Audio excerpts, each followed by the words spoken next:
From the St. Louis Public Radio newsroom, this is The Gateway. It's Tuesday, January 30th. I'm Jonathan Ahl.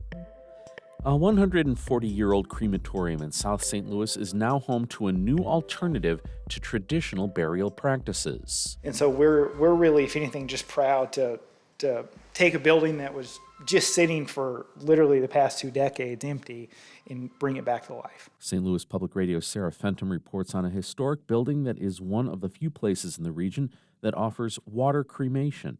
That's coming up on The Gateway. A St. Louis man who has long maintained he did not commit a brutal 1998 murder will get another chance to make that argument to a judge. As St. Louis Public Radio's Rachel Lippman reports, St. Louis County Prosecutor Wesley Bell has filed a motion to throw out the conviction of Marcellus Williams. Williams was sentenced to death for the stabbing of a former newspaper reporter and twice came within hours of being executed.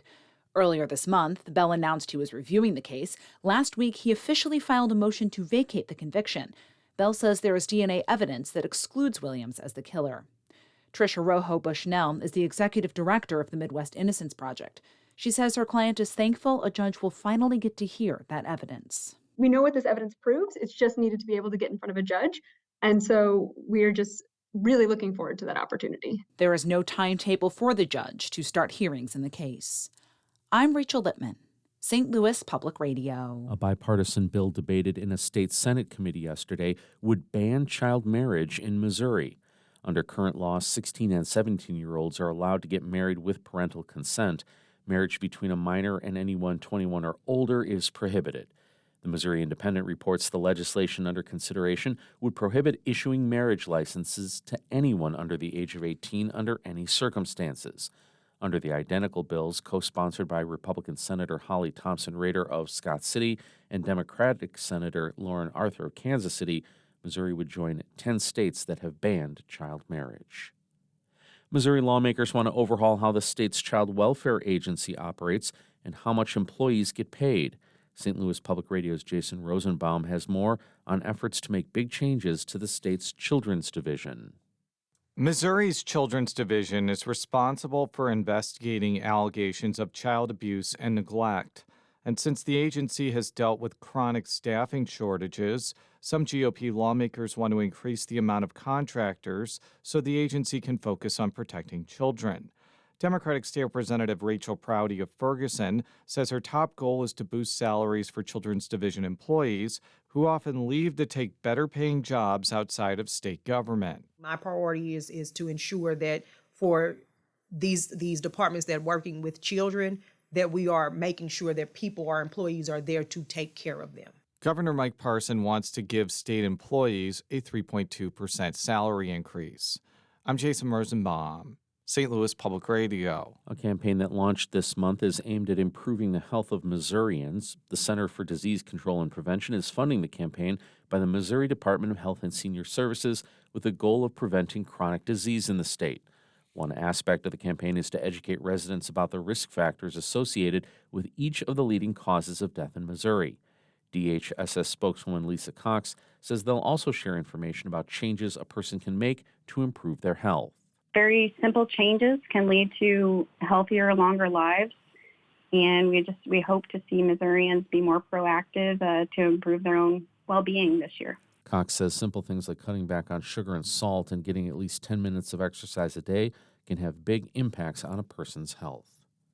The Illinois State Board of Elections could decide this week whether former President Donald Trump can be included on the March 19th Republican primary ballot.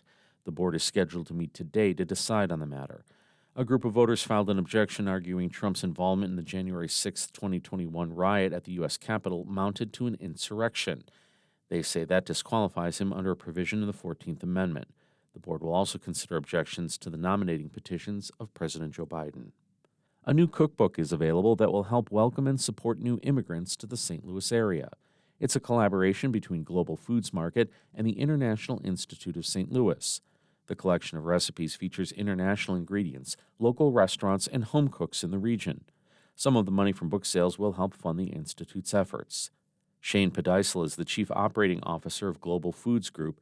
He says the cookbook has a little of everything for everyone. We thought it was really important, too, to highlight the kind of full breadth of the food scene here in St. Louis. So, We've got, Nick Bogner next to a home cook who, makes a really good pancit. So we want the cookbook to be welcoming and not so intimidating. Papaisal made his comments on St. Louis on the Air. The book is now available at the Global Foods Market in Kirkwood.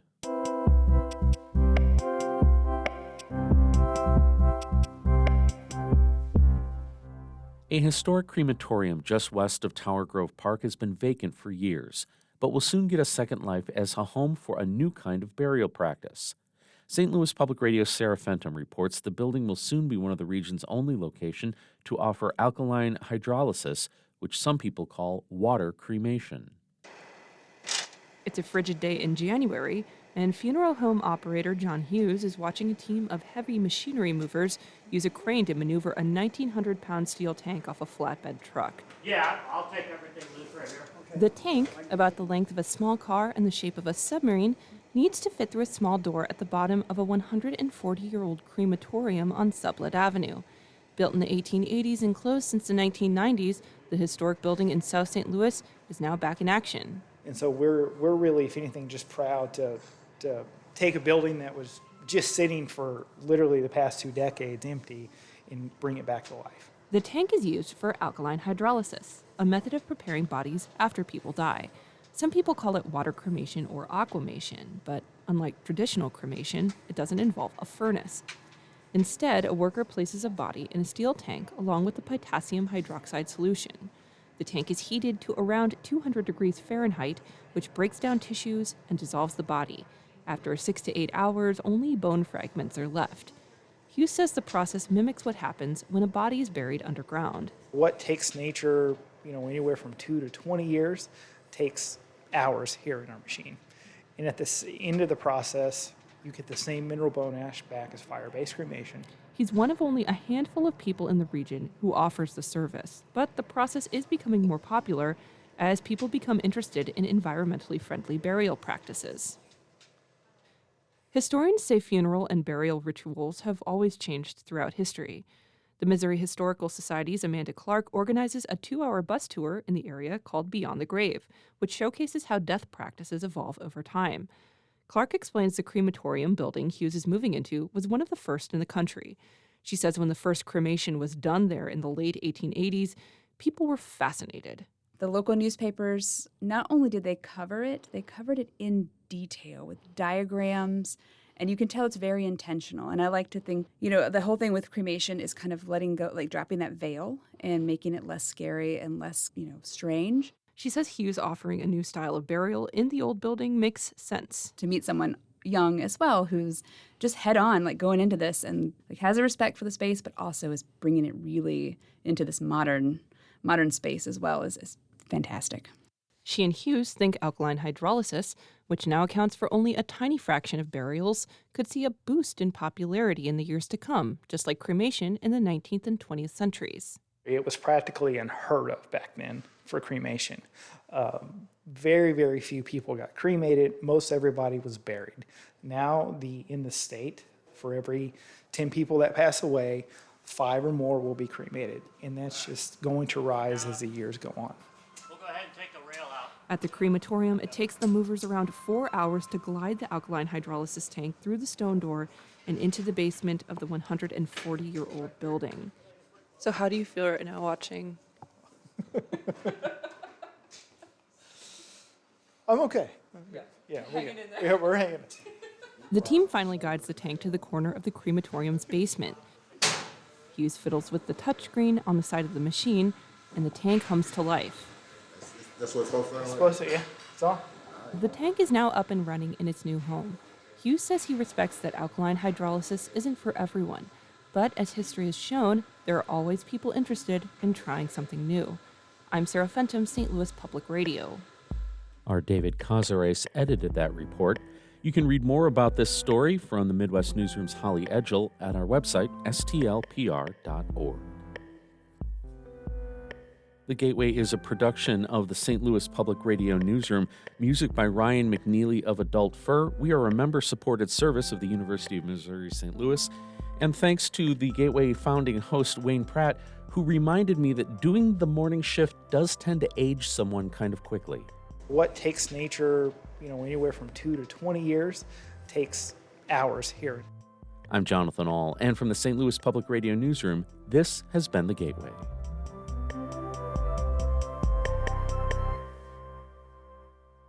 Support comes from the Missouri Forest Products Association, committed to conservation and careful management of the state's forests to make them more resilient and better habitats for wildlife. ChooseWood.com.